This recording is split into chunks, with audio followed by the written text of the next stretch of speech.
ശബ്ദാലങ്കാരം. കുറിപ്പ് തയ്യാറാക്കുക.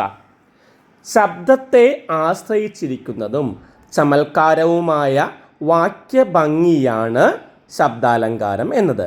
ശബ്ദത്തെ ആശ്രയിച്ചിരിക്കുന്നു, അതുപോലെ തന്നെ ചമൽക്കാരവുമായ വാക്യഭംഗിയാണ് ശബ്ദാലങ്കാരം.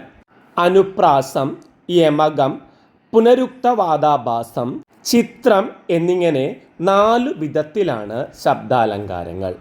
ഒരു വ്യഞ്ജനത്തെ അടുത്തടുത്തങ്ങ് ആവർത്തിക്കുന്നതാണ് അനുപ്രാസം. ഒരു വ്യഞ്ജനാക്ഷരം അടുത്തടുത്ത് വരുന്നതാണ് അനുപ്രാസം. അനുപ്രാസത്തിന് ചേകാനുപ്രാസം, ആദിപ്രാസം, ദ്വിതീയാക്ഷരപ്രാസം, തൃതീയാക്ഷരപ്രാസം എന്നിങ്ങനെ 11 തരത്തിലുള്ള ഭേദങ്ങൾ പറയുന്നുണ്ട്. ഇതിൽ പ്രധാനപ്പെട്ട ഒന്നാണ് ദ്വിതീയാക്ഷരപ്രാസം. ശബ്ദാലങ്കാരത്തിൽ ഏറെ സവിശേഷതയുള്ള ഒന്നാണ് ദ്വിതീയാക്ഷരപ്രാസം. മലയാള കാവ്യലോകത്ത് ചരിത്രപരമായ സാഹിത്യ സംവാദം തന്നെ ഈ അലങ്കാരത്തിൻ്റെ പേരിൽ നടന്നിട്ടുണ്ട്. കേരളപ്രാസം എന്ന് AR ഇതിനെ വിശേഷിപ്പിക്കുന്നു.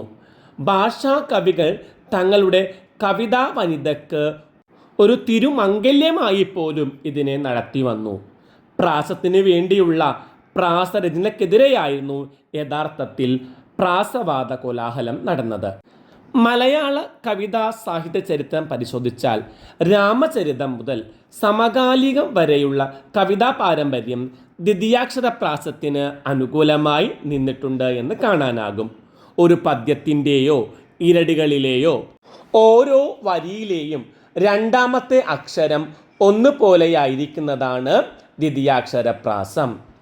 ഒരു പദ്യത്തിൻ്റെയോ ഇരടികളിലെയോ ഓരോ വരിയിലെയും രണ്ടാമത്തെ അക്ഷരം ഒന്നുപോലെയായിരിക്കണം എന്നതാണ് ദ്വിതീയാക്ഷരപ്രാസ നിയമം. ഉദാഹരണം: ഭോഗങ്ങളെല്ലാം ക്ഷണപ്രഭാചഞ്ചലം വേഗേന നഷ്ടമായുസ്സുമോർക്ക നീ എന്ന ആധ്യാത്മരാമായണം കിളിപ്പാട്ടിലെ വരികൾ.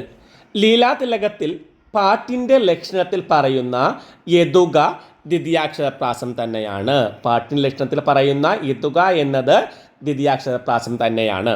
മറ്റൊരു ശബ്ദാലങ്കാരമാണ് യമകം. അക്ഷരക്കൂട്ടമൊന്നായിട്ടർത്ഥം ഭേദിച്ചിടും പടി ആവർത്തിച്ചു കതിച്ചിടിൽ യമകം പലമാതിരി. അതായത് ഒരു അക്ഷരക്കൂട്ടം ക്രമം തെറ്റാതെ ഒന്നായി തന്നെ അർത്ഥഭേദത്തോടുകൂടി ആവർത്തിക്കുന്ന ശബ്ദാലങ്കാരമാണ് യമകം.